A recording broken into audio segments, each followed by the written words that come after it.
Hello বন্ধুরা, আপনারা কেমন আছেন? আপনারা নিশ্চয়ই ভালো আছেন এবং আমাদের বাগানের গাছগুলো খুব ভীষণ ভালো আছে। আমরাও ভালো আছি এবং আমাদের বাগানের গাছগুলো ভালো আছে। আপনারা দেখছেন দেবরতী চন্দ্র চ্যানেল। আর আজকে টাইটেল আর থাম্বনেল থেকে বুঝতেই পেরে গেছেন আমরা কী বিষয় নিয়ে আলোচনা করছি। আজকে আমরা আলোচনা করছি জবা গাছ। আর জবা গাছ প্রচুর পরিমাণে ফুল পেতে গেলে এই সময় দাঁড়িয়ে আমরা কী পরিচর্যা করছি, যেখানে শীত পড়ে গেছে। আর সেই সময় আমরা গাছে কী ফুল বা কী খাবার প্রদানটা করছি, যে খাবারটা দিলে গাছ ভরে ফুল আসবে। আমার বাগানে অন্তত 30% গাছে ফুল, তো এই 40% গাছে ফুল এসে গেছে। তো সেই কিরমভাবে ফুলগুলো এসে, কী ফুলগুলো এসে, সেগুলো আপনাদের সামনে দেখাবো। আর আপনারা যদি জবা ফুল ভালোবাসেন, তবে আজকে ভিডিওটা প্রথম থেকে শেষ অবধি দেখবেন। আর আপনাদের দেখতেই হবে, আর চোখ জুড়িয়ে যাবে আজকে আমার বাগানের ফুলগুলো আপনারা দেখলে। তো প্রথমে আমি একদম নিখান থেকে দেখাতে শুরু করছি। দেখুন কুড়ি কেরমভাবে এসছে, দেখুন, ঠিক আছে? কুড়ি, এর পরে ফুলটা দেখুন, ফুলের কালার দেখতে পাচ্ছেন। ভিডিওটা একটু ধৈর্য ধরে দেখবেন, তাহলে আমি আমার বাগানের সমস্ত ফুলগুলো আপনাদের আমি দেখাতে পারবো। এই দেখুন, এটা পঞ্চমুখী।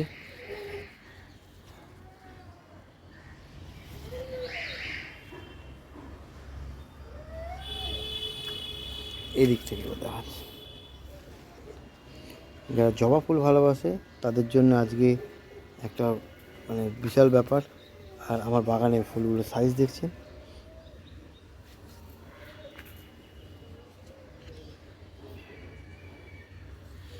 কুড়ি।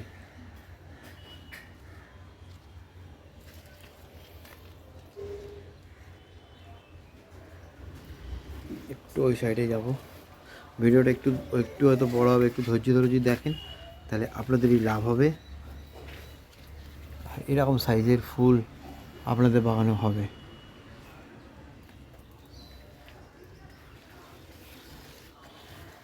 এখানে একটা আছে, কোথায় কোথায় হয়ে আছে বোঝা মুশকিল এখন। লক্ষ্মী জবা।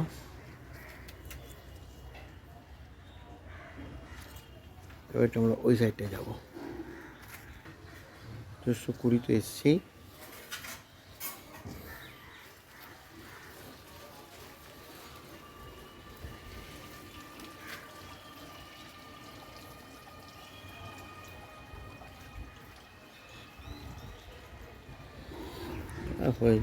কালকে ফুটেছিল, এটা তুলে ফেলে দেবো। এরপর আমরা কিছুদিন পরেই আমরা এই বীজ তৈরি করতে শুরু করবো, কারণ ঠান্ডা পড়ে গেছে। এরপর আমরা জবা ফুলের বীজ তৈরি করতে শুরু করবো, কেননা আমাদের নতুন নতুন চারা গাছ তৈরি করতে হবে। তো চলুন এবার আমরা খাবারটা বানিয়ে নিই। দেখুন আজকে আমরা এই দুটো গাছের ওপর আমরা খাবারটা অ্যাপ্লাই করব। আর কি খাবার সেটা তো অবশ্যই আপনাদের দেখাবো। আর এটা একদম ঘরের জৈব খাবার, যে খাবারগুলো আমরা ঘর থেকেই পেয়ে যাচ্ছি, আমাদের বাইরে থেকে কিচ্ছু আনতে হচ্ছে না। তো এই খাবার দিয়েই আমরা বাগানটা দেখলেন, বাগানে কীরমভাবে আমাদের খাবার গাছে ফুল এসছে, আর এইসব গাছেও ফুল আসছে। আর এই সময় শীতে, এই যে ঠান্ডা আস্তে আস্তে ঠান্ডা পড়ছে বা ওয়েদার চেঞ্জ হয়ে যাচ্ছে, এই সময় আমি একটা হালকা টিপস আমি একটা বলে দিচ্ছি। প্রত্যেক দিন সকালবেলা কিন্তু গাছকে ঠান্ডা জলে চান করাতে হবে, নাহলে প্রবলেমটা কী হবে, গাছে মিলিবাগটা অ্যাটাক করে যাবে। কেন ওয়েদার চেঞ্জের সঙ্গে সঙ্গে মিলিবাগটা খুব আসে। যদি আমরা প্রত্যেক দিন ঠান্ডা জলে আমরা গাছকে চান করাতে পারি, তাহলে এই মিলিবাগ থেকে আপনি একদম 1000 গুণ দূরে থাকবেন। তো চলুন আর দেরি না করে কী খাবারগুলো দিচ্ছি, একদম ঘরের জৈব খাবার, বাইরে থেকে আমাদের কিছুই আনতে হচ্ছে না। তো এই ফুলটাকে দেখেছেন। আর প্রথমে হচ্ছে আমাদের মাটিটা কী করতে হবে, দেখুন আমি একটু এই কাজটা এগিয়ে রেখেছি। মাটিটা হচ্ছে আমাদের প্রথমে এরমভাবে খুঁড়ে নিতে হবে। এবার যখন আমরা এর মাটিতে খাবার দেবো, মাটির খাবারটা এরমভাবে দেওয়ার আগে আমাদের মাটিটা এরমভাবে হালকা করে কিন্তু খুঁড়ে রাখতে হবে। আমি দুটোরই করে রেখেছি যাতে ভিডিওটা বেশি লম্বা না হয়, তার জন্যে হালকা করে খাবারটা খুঁড়ে রাখতে হবে মাটিটা। এরপর আমরা কী কী উপাদান নিচ্ছি সেটা দেখবো। আগে ক্যামেরা একটু সেট করে নিই। খাবারগুলো আমি নিয়ে চলে এসেছি। কী কী উপাদান আছে প্রত্যেকটা একটা একটা করে আমি আপনাদের সামনে তুলে ধরবো। আর প্রত্যেকটাই আমাদের ঘরের খাবার। আর এই জৈব খাবার দিয়ে আমাদের গাছকে দেখতে পেলে বাগানে আমার কেমন ফুল ফুটেছে। এবার আমি প্রত্যেকটা খাবারের সঙ্গে পরিচয় করিয়ে দিচ্ছি কী কী সেই খাবার। প্রথমে হচ্ছে এই দিক থেকে যদি আমরা শুরু করি, এটা হচ্ছে এই যে কালো রঙের জিনিসটা, এটা হচ্ছে নিমখোল। নিমখোল আমি বলি থাকি, নিমখোল আমাদের ম্যান্ডেটারি। নিমখোল আমাদের কাছে টবের মাটিতে আমাদের কিন্তু দিতেই হবে। তো ওই জন্য নিয়ে নিয়েছি 1 চামচ নিমখোল। প্রত্যেকটা যতই খাবার আছে না কেন, প্রত্যেকটা খাবারে আপনারা দেবেন 1 চামচ করে। এই যে চামচটা দিয়ে আমি খুঁড়ছিলাম, এরকম 4 চামচের 1 চামচ করে দিলেই হবে। তারপর এটা নিয়েছি হচ্ছে ক্যালসিয়ামের যাতে গাছে অভাব না পায়, তার জন্য আমরা নিয়েছি হচ্ছে এটা ডিমের খোসার গুঁড়ো, এটাও নেবেন আপনারা 1 চামচ। এই যে পরের এই জিনিসটা, এইটা কি আছে, এইটা হচ্ছে কলার খোসার গুঁড়ো। কলার খোসা বলতে আমরা প্রথমে আমরা কলাগুলো খাই ফেলে দিই, সেই কলা খোসাগুলোকে শুকিয়ে নিয়ে, সবাই এখন জানেন যে কলা খোসাটাকে শুকিয়ে নিয়ে তারপরে মিক্সিতে ডাস্ট করে আমরা গুঁড়ো গুঁড়ো করে নিয়েছি, কারণ এটা আমার মাটিতে দিতে হবে। আর যদি আমরা লিকুইড করে দিতাম তাহলে আমরা জলে ভিজিয়ে নিতাম। তো তার জন্য আমি এরকম ডাস্ট করে নিয়েছি কলা খোসা। কেন, কলা খোসাতে প্রচুর পরিমাণে পটাশ থাকে, যেটা আমাদের ফুল আনতে কিন্তু প্রচুর সাহায্য করবে।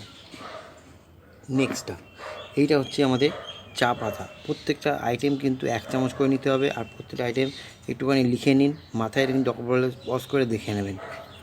এইটা হচ্ছে চা পাতা, দেখছেন।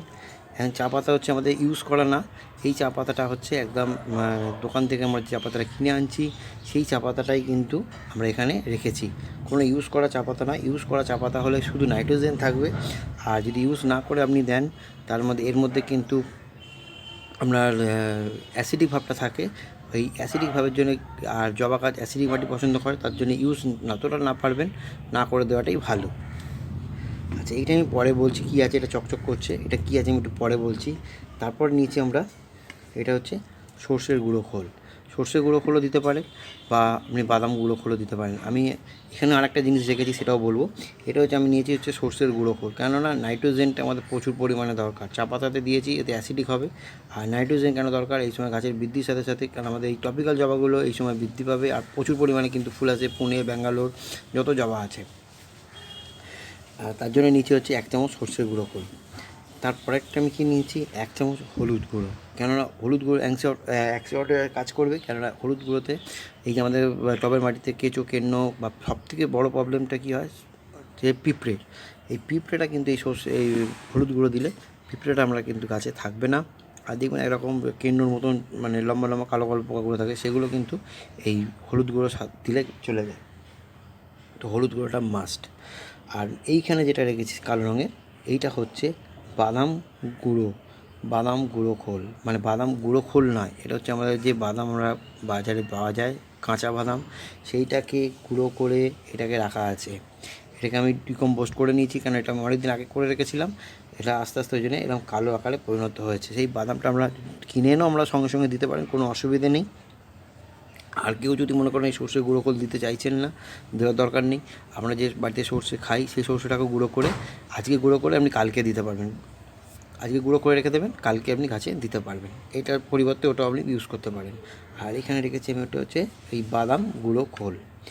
এইগুলো হচ্ছে টোটাল খাবার। এই যে আর একটা জিনিস, এই যে চকচক করছে, এইটা কি, এই জিনিসটা আপনাকে করবে কি, গাছের মাটিকে পিএইচ লেভেলটাকে ঠিক রাখবে। মানে মাটির যাতে pH level up and down না হয়ে যায়, একদম ব্যালেন্স পিএইচ লেভেল থাকে, সেই পিএইচ লেভেলটাকে ঠিক রাখবে। এটা হচ্ছে আমাদের ফিটকারির গুঁড়ো। আপনি আরেকটু গুঁড়ো করে নিতে পারেন, কোনো অসুবিধা নেই, বা একটু কাছে একটুখানি ছোটো ছোটো হলেও কোনো অসুবিধা নেই। আর এটা আপনি যদি এরমভাবে না দিতে চান, আপনি লিকুইড আকারেও আপনি জলের মধ্যে গুলে আপনি দিতে পারেন, কোনো অসুবিধে নেই।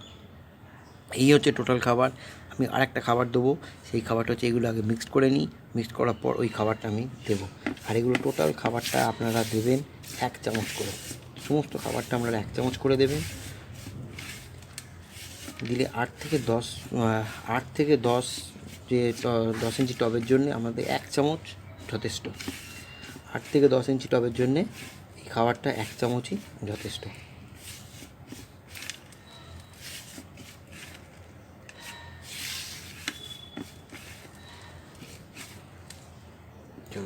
এরপর আমি কী দিচ্ছি, এরপর যে জিনিসটা আমি দেবো, যেটা দিচ্ছি সেটা হচ্ছে এটা কি, এটা হচ্ছে কফি পাউডার। এইটা আমি কেন মাস্ট মানে প্রত্যেকটা ভিডিওতে দেখবেন আমি এটা দিয়ে থাকি। কেন দিয়ে থাকি, এইটা হচ্ছে একটা পুরো মাটিটাকে সবসময় অ্যাসিডিক করে রাখবে। জবা গাছ যত মাটি আপনার অ্যাসিডিক থাকবে, জবা গাছে তত পরিমাণ ফুল আপনি কিন্তু পাবেন।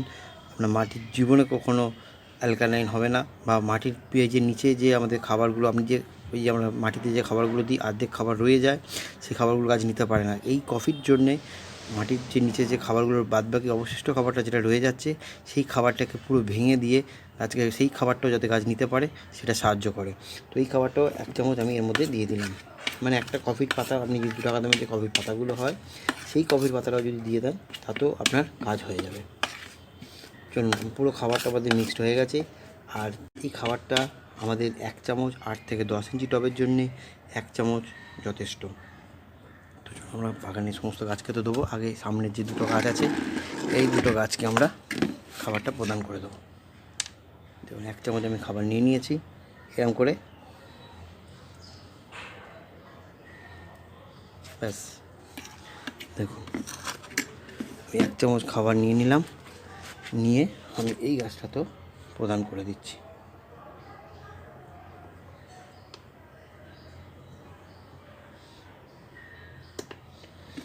এই বাদবাকি খাবারগুলো আমি বাগানের সমস্ত গাছকে দিয়ে দেবো। আর আপনারাও এরকমভাবে পরিচর্যা করুন। আর এই খাবারটা 10 দিন অন্তর আপনার গাছকে প্রদান করুন, তাহলে আপনাদের বাগানেও গাছে এরকম সুন্দর ফুল ফুটবে। যদি আজকে ভিডিওটা আপনাদের ভালো লাগে তাহলে অবশ্যই লাইক করুন, শেয়ার করুন, সাবস্ক্রাইব করুন, আর বেল বাটনটা প্রেস করতে ভুলবেন না। আর অল নোটিফিকেশানটা অল করে রাখুন, যখনই আমি একটা নতুন ভিডিও দেবো আপনাদের কাছে নোটিফিকেশান পৌঁছে যাবে। তো ভালো থাকুন, সুস্থ থাকুন, আর দেখতে থাকুন দেবারতী চন্দ্র চ্যানেল। আজকের মতন এই অবধি, আবার কালকে দেখা হচ্ছে একটা অন্য ভিডিওর সঙ্গে। Thank you.